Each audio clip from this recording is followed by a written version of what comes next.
Have you ever been out here before? I have not, no. Okay, well, welcome here. Thank you.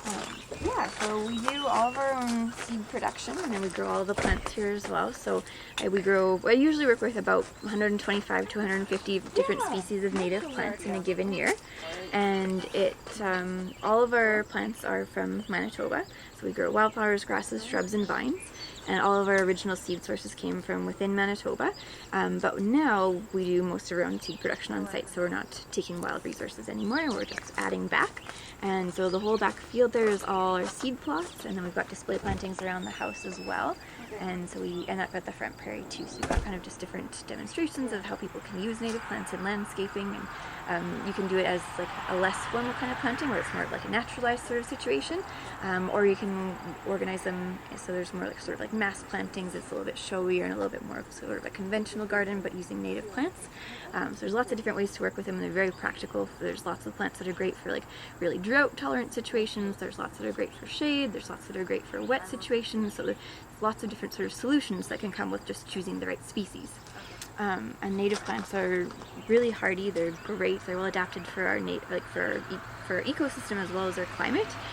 So you don't have to worry about protecting them over the winter. Once they're established, you shouldn't have to water them if they're planted in the right spot.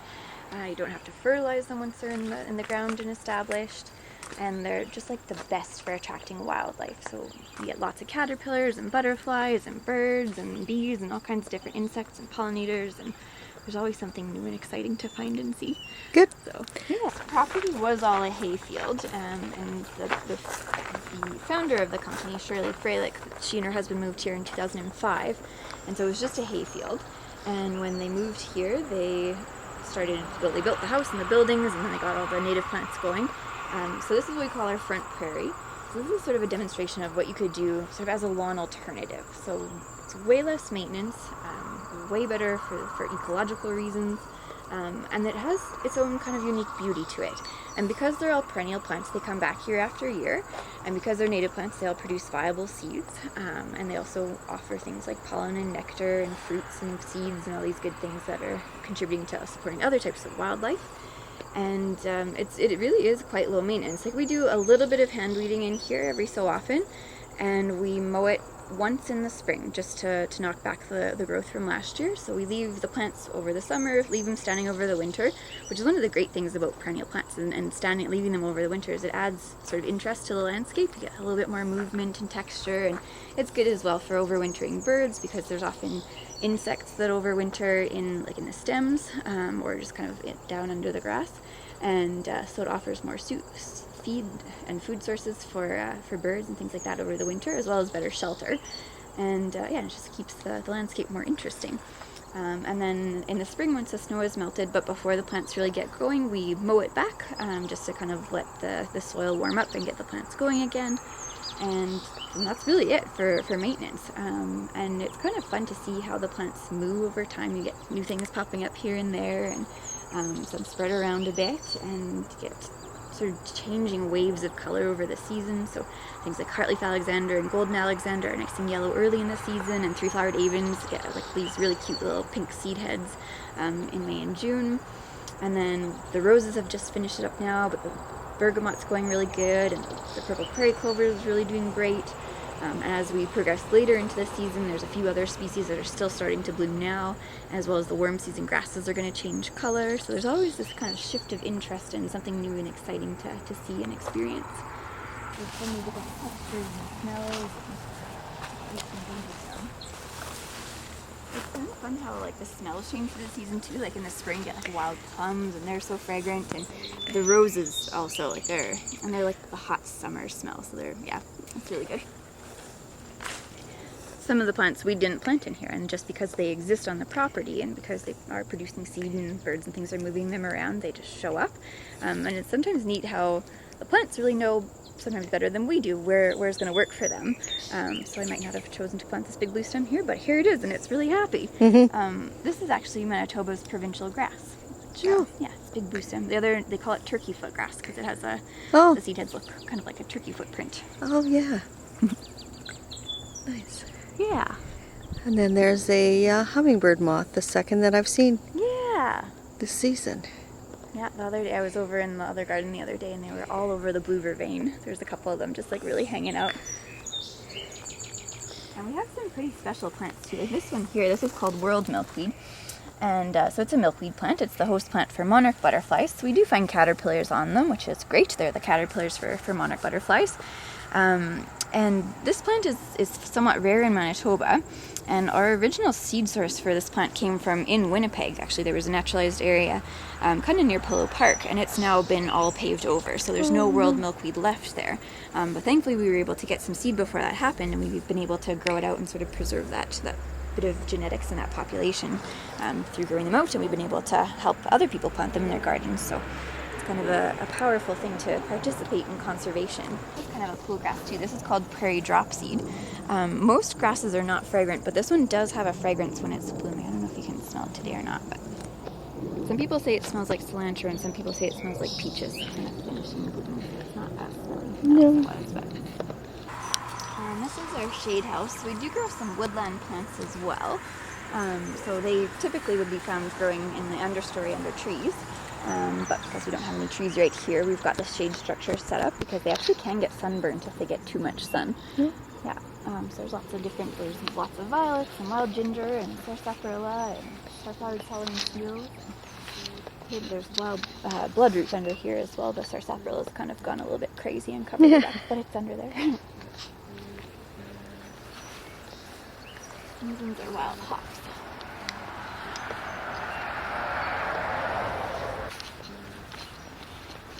Yeah, this one is wild ginger. And then this one's kind of neat too. They do bloom really early in the season. Lots of woodland plants bloom in the spring. And we probably collected most of the seeds in here, so there's probably not too many flowers left. But these ones are pollinated by ants, and the ants will actually pick up and move the seeds around, so that's how the seeds get spread. And same with the bloodroot too. This is bloodroot. They call it bloodroot because the seeds, or the roots rather, actually are good for producing a dye. And sometimes, I don't know if it's going to do it today, not too much. Nope. Sometimes when you break them open, they kind of bleed. They have this like orange sap. It's been quite dry though, so they might not have a lot of extra sap to spare, but Yeah. a little bit. And then we do all of our plants here. So we start most of our plants in plug packs like these. These are really kind of an unusual growing system, but I really like them because we can put 70 plants in a tray. So for us, that's very space efficient. And I like them too because we can check and take a look at the roots and make sure they're doing really well. And they're easy to plant the plants, so you can pick them out and separate them without like really disturbing the roots, so you don't have to like yank on the top of the plant to pull them out of the container. Oh, nice. And then we can reuse these containers. If we get them back, we can use them for probably 8 or 10 years, which is really great because they're black plastics are not recyclable in Manitoba. So, Oh, so okay. if we can reuse them as much as possible, then that's really something we'll try to do. So we start off all of our plants in plug packs like this. And then we'll pot them up. Well, we do sell them in plugs like this, but we also pot them up into a 4.5-inch pots, and then we'll grow them on. And you'll note that we don't have a greenhouse. So we start some plants actually in the basement of the house under grow lights over the winter. And we do a lot of seeding in the fall. So we'll seed trays and leave them out over the winter and then let them germinate in spring. And then we'll also seed stuff in the basement and leave it in our cold room. So it's basically a big walk-in refrigerator. And we keep it between 0 and 4 degrees. So we seed the trays and leave them in there for a while so that the plants can be stratified. So the process of stratification sort of triggers germination. It shows the seeds that it's the right time to germinate. Because at this time of year, seeds are starting to ripen and fall in the ground, and that will continue through the fall. So if we had a nice warm fall and maybe a little bit of rain, it could be really great conditions for germinating. But plants, if they germinate and they're this big over the winter, that's not really a great survival situation. So they go dormant, so they'll only germinate in spring once the conditions are right. So you have to kind of trick them into thinking that it's spring if you're going to start them indoors. So that's kind of an extra step that sometimes we have to do just because we're working with native perennials. So we start some things in the basement and bring them out. Some things we start directly outside in the fall, and then we do a bunch of seeding in May as well, and we just seed things outside. And then the wooden frames there are what we call cold frames, and this is a very old way of growing things. So we put a vapor barrier over them, so like a plastic cover in the spring. And then the lids are hinged, so we can prop them open so you can manage the airflow and the temperature. Some of them have heating cables, but most of them it's just heated through the sun. And then if it's going to be quite cold overnight with like young plants, especially ones that we started in the basement that might not be as cold hardy yet, then we'll cover them with a foam roll just to insulate them overnight if it's going to be cold. So that way, instead of heating an entire building, we can just allow the sun to heat these little boxes. So there's a little bit more labor involved, but from an energy perspective, it's very efficient. So that's kind of awesome.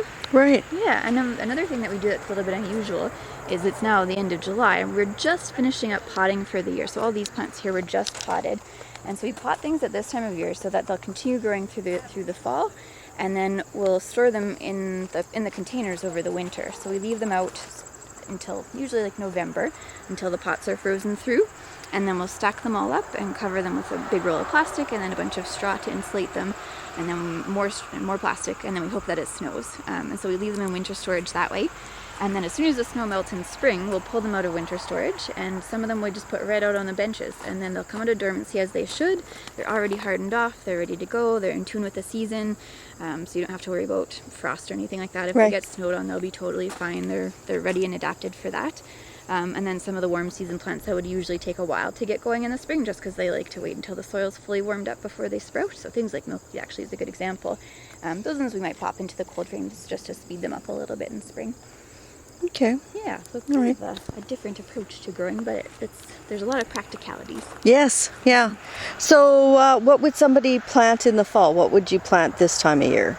So you can plant, so all of our plants are perennial, so you could plant anything. We usually recommend with the plug packs that you plant them by the end of July, and that's just so that they will have time to root well enough to anchor themselves, because if you plant them later than that, they could survive the winter and be fine, but as the frost comes out of the ground in spring, if they're not well anchored, they can get popped out of the ground, and then if the roots are exposed, then they can dry out.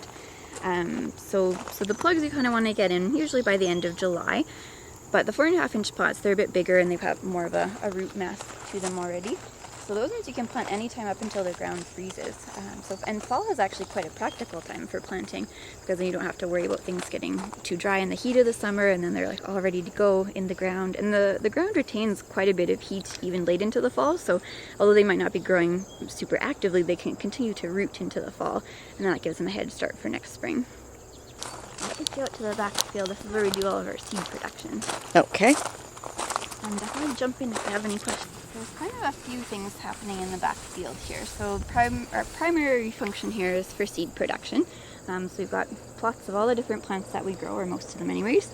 And so we grow them here so that we can gather seed off of them in the fall, or a great opportunity for people to come and visit, because it's really cool to be able to go for a walk and see what the plants are actually going to look like when they're full grown. Because sometimes you can see like a nice picture on a tag and see it's a nice little plant, but you don't know exactly what the form is going to be or how big it's really going to be, or maybe you don't notice like what else is blooming at the same time that might be nice to pair it with.